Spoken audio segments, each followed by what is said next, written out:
رسوله الكريم اما بعد فاعوذ بالله من الشيطان الرجيم بسم الله الرحمن الرحيم يا أيها النبي حسبك الله ومن اتبعك من المؤمنين صدق الله مولانا العظيم وصدق رسوله النبي الكريم الأمين إن الله وملائكته يصلون على النبي يا أيها الذين آمنوا صلوا عليه وسلموا تسليما الصلاة والسلام عليك يا سيدي يا رسول الله الصلاة والسلام عليك يا سيدي يا حبيب الله الصلاة والسلام عليك يا سيدي يا خاتم النبيين الصلاة والسلام عليك يا سيدي يا شفيع المذنبين۔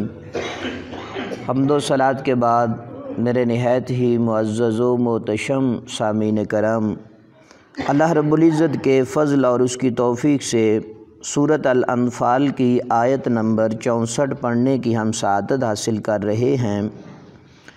خالق قدوس جل وعلا نے اپنی لا ریب کتاب کے اندر ارشاد فرمایا، یا ایھا النبی حسبک اللہ، اے غیب کی خبریں بتانے والے، اللہ تمہیں کافی ہے۔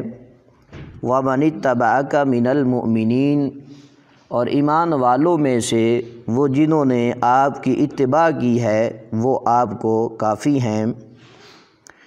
امام اہل سنت امام احمد رضا خان بریلوی رحمۃ اللہ تعالی علیہ نے اس آیت مقدسہ کی وضاحت میں نبی کا جو معنی بیان کیا ہے وہ ہے غیب کی خبریں بتانے والا۔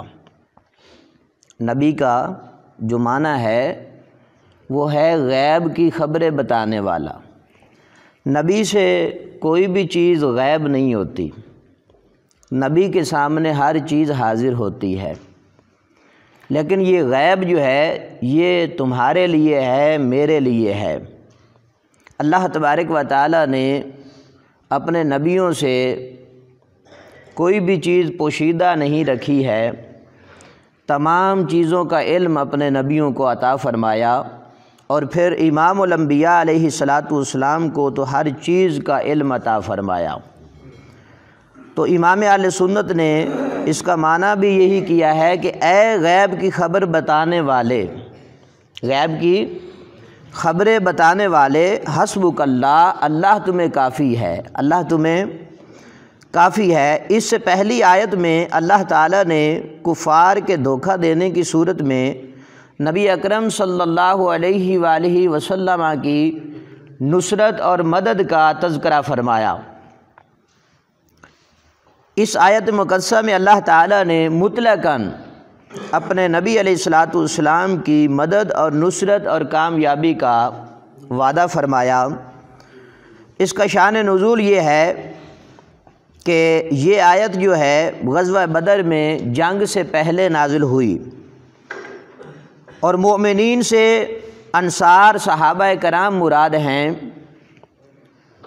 یا انصار اور مہاجرین دونوں جو ہیں اس آیت میں مومنین سے یہی مراد ہیں۔ حضرت عبداللہ ابن عباس رضی اللہ تعالی عنہما سے مروی ہے، وہ فرماتے ہیں کہ یہ آیت مقدسہ جو ہے سیدنا حضرت عمر بن خطاب رضی اللہ تعالی عنہ کے ایمان لانے کے متعلق نازل ہوئی۔ اگر یہ سیدنا حضرت عمر فاروق رضی اللہ تعالیٰ عنہ کے ایمان کے متعلق نازل ہوئی تو پھر اس کا شان نزول جو ہے وہ مکہ المکرمہ میں بنتا ہے۔ اگر غزوہ بدر میں کے حوالے سے اس کا شان نزول تسلیم کیا جائے تو پھر یہ مدنی آیت ہے۔ اگر سیدنا حضرت عمر فاروق رضی اللہ تعالیٰ عنہ کے ایمان لانے کے متعلق اس کا نزول مانا جائے تو پھر یہ مکی آیت ہے۔